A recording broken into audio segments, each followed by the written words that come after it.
In this video, we show you our radon sensor, which is used for radon research in caves.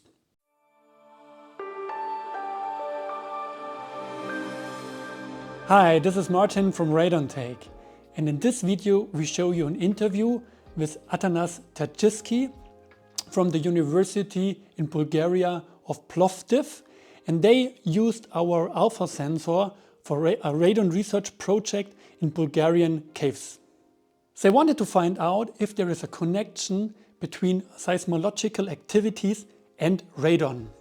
The target of the project was to use or to find out if the radon gas is a potential tracer gas to make predictions of earthquakes. As you can imagine, in the caves there are harsh conditions. Sometimes we have up to 100% humidity, and the sensor has to measure a range from very low becquerel, a couple of hundred becquerels, up to 500,000 becquerel. And therefore our alpha tracer is perfect. And in the interview you can see what the research teams did and what kind of results they already got. Have fun with the interview. Okay, I'll repeat some of our story. We started a few years ago, a small team. This is me on the most left side on the picture, then Stoyan, my colleagues, who is sitting next to me, and Ludmil, who is online. So we are evaluating radon volume concentration using our devices to estimate, but more precisely AlphaSensor to measure the exact concentration. And this device we developed 5-6 pieces of it, measuring in Bulgarian caves where the humidity is very high, and we have a small thin nylon layer wrapped the device and isolating the device inside and the electronics. And this is electronics inside and the AlphaSensor, which is adding the radon concentration.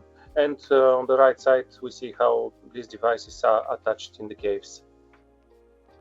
In the recent years, around 1 year ago, we were developing plastic scintillators with different shapes, and then we covered with white dye, and then isolate them completely.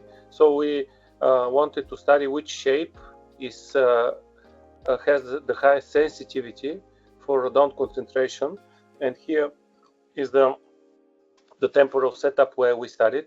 So here additionally we also use AlphaSensor to see the correlation between radon and the different shapes activity with these plastic scintillators.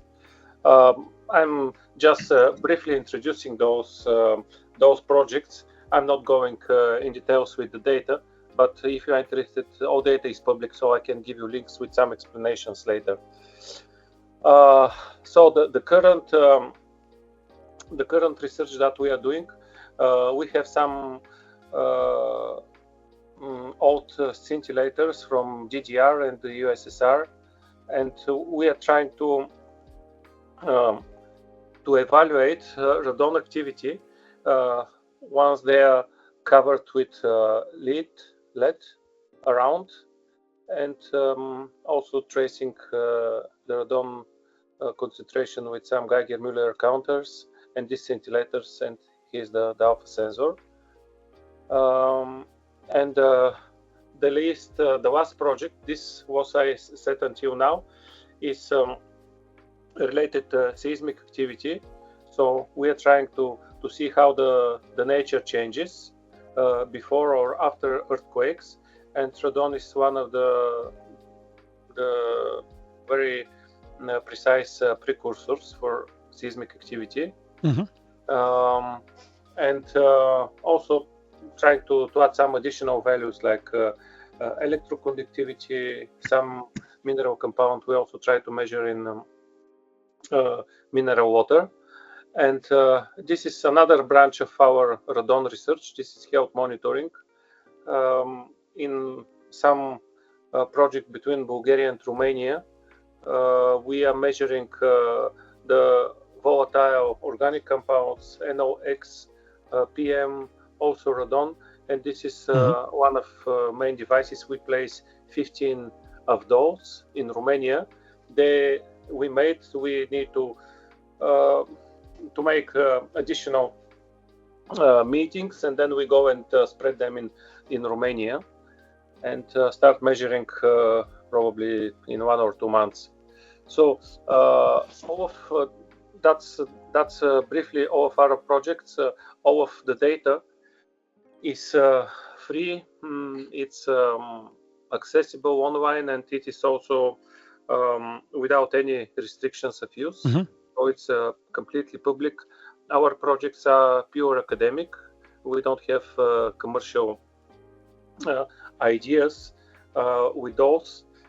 And for now, I think we see AlphaSensor like a very good device for embedding in our equipment to produce our data.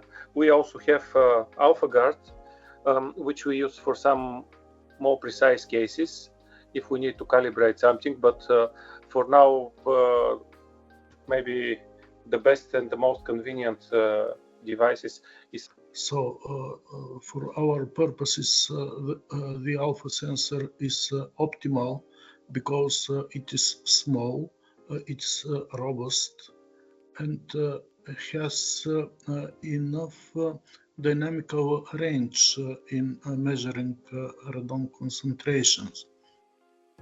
We have used earlier ionization chambers from Korea. They are also good, but they suffer when humidity is relatively high. And in addition, they are limited in range because the pulses are too long. Right. Okay. Yeah, thanks a lot for the presentation.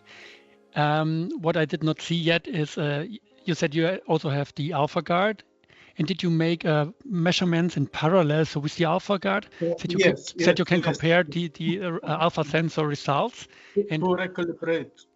The correlation is very good, up to quite high concentrations.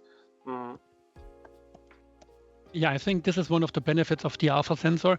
You can even measure low concentration, 100, 200, 300. But even like in your cases, if you go to cages or very high concentration, 100,000, 200,000, even there, it's a very high range with a very high accuracy. And here, okay, this is the comparison between the AlphaGuard and the AlphaSensor. Yes. Yeah. Okay, looks good so far, yeah. Yeah, it looks very good, and this is, I don't, if you can see the scale, but it's 300,000. This one is 300,000. So in the beginning, okay, this is the time, 1 hour. Yeah, the AlphaGuard is a little bit faster in the curve. It's a little bit faster in the beginning, but okay, then we can see, okay, wow, up to 300,000. I think they measure quite good, but the way AlphaSensor presents the data is applying somehow moving average, and because it started with lower concentration, the moving average values are here dropped. So if you have longer time here, in longer time, this dynamics is removed, and they gonna show very, very similar concentration. Okay, but it looks good, like up to quite good, yeah. So yeah, and so you're happy with the AlphaSensor because the AlphaGuard, it's a device cost, I don't know, 13,000 euros, and the AlphaSensor much cheaper. Yeah, not only we can embed in our small devices, and very often we are limited with power, especially in caves, and also we can embed it, and it works like in the context of Internet of Things, so we can directly transmit the data to our network. Yeah, this is it has good. many advantages for small portable devices. This is very good. So is your project already finished, or what is your status of your project now? We had two small projects prior at the university. Ludmila, the first one was Radon map of Bulgaria, Radon map of Bulgaria, and the second one that finished last year was to try to increase the network and to find some correlation using big data calculations between seismic activity and radon concentration. And currently we have relatively better, well-paid project, but it's also still internal project of the University of Plovdiv, and we are going deeper. And this project will end next year, by the end of next year.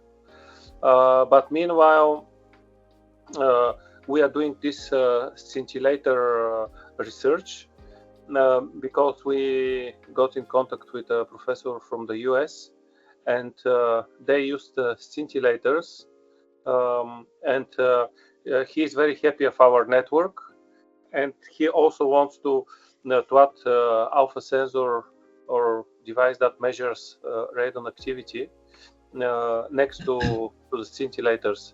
So we have a group of sensors that are measuring using different techniques. Mm-hmm. And alpha and gamma radiation. And gamma radiation, yeah. He's measuring gamma radiation using the scintillators, these gamma scintillators. And additionally to this, we use AlphaSensor. Yeah. How many sensors in total do you have? Because I did not check it yet. What's the AlphaSensors? I think last time we ordered 20. Yeah. 20. And before that, we maybe ordered around 5 AlphaSensor. And the first portion of sensors we ordered, they were RG210. Exactly. Yeah. The ionization chamber, but this is not existing anymore because the company don't sell it anymore. And as you mentioned, the ionization chamber is a really good device to measure radon, but it's very not so stable against high humidities, and especially the range just to 4,000 becquerel. When you see you have over 300,000, it's a very limited range. So the AlphaSensor is much better in this case. And the first order, I think you placed the first order 4 years ago, or how long is the oldest version already running? The oldest version, more than 2 years, I think. Or two? Longer, I think before 2 years. I think even longer, maybe 3 or 4 years. It's because I can remember you got one of the first not prototypes, but one of the first versions, and I think it's already 4 years, almost 4 years ago. And 2 years ago, we placed the sensors in the caves. In the caves, yes. Okay. But before that, we developed these sensors and we placed them. So we had at 3 or 4 years. seismic stations. And so you placed a sensor 2 years ago in the caves, and since 2 years the sensors are running continuously under these harsh conditions. Okay. Yeah, and no, we have one naked sensor, AlphaSensor, that is in a gap of 2 meters, and it's quite humid there, and it's very, very robust, and it's still working. It's in my village there. We made and under very high radon concentration. This is good. Yeah, this was one of our target to have a small, robust sensor. Yeah, humidity, dust, and all the stuff around it. Very good. So, and you said you are not commercial, you are like a researcher. So is there any result of your data which can be, what are the next steps out of your research, out of your development, your knowledge? What's next? So next is most probably develop data and continue with the measurements, the current measurements, probably add more measurements, relocate some of the sensors in order to find sensible places in Bulgaria that respond accurately to seismic activity.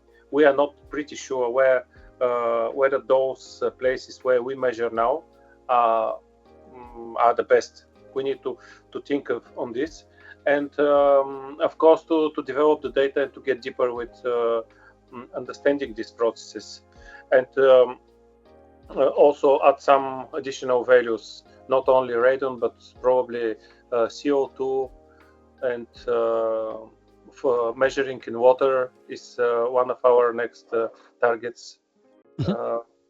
We also are developing equipment that measures radon in water, and with this, for these purposes, we can surely use AlphaSensor as well.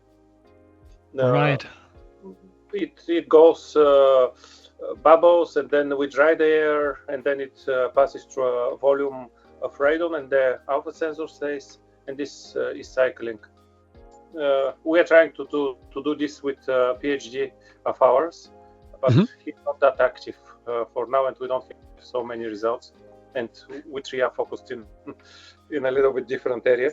But radon in water is essential for us, so we need to extend the research. That sounds good.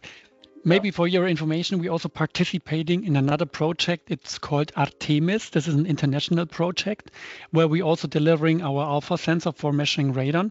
And here is also the focus to measure, to use radon as a tracer gas for earthquake early warning systems. And maybe we can have a meeting together, the responsible person from the Artemis project and you in Bulgaria, because maybe, I think this is the same research idea behind. Yes. Research. Yeah, if it's very nice, because I didn't know you are interested in academic projects, but with this professor that we are working, he's Bulgarian, but he is teaching for many years in the US. His name is Dimitar Rozunov. I can send you also a link in the mail.